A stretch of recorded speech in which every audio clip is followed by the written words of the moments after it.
आपण या बॅटरमध्ये bread deep करून घेऊया।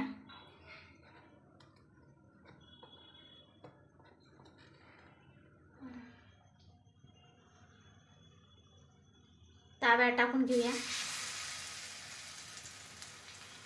2 मिनिट याला होऊ देऊया एक साईडनं।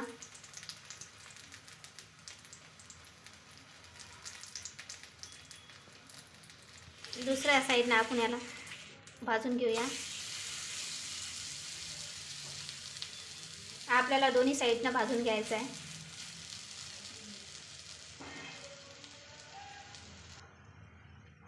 बघा आपले हे ब्रेड तयार झालेले आहे। आपल्याला असेच करून सर्व ब्रेड बनवून घ्यायचे आहे। आता याला आपण काढून घेऊया।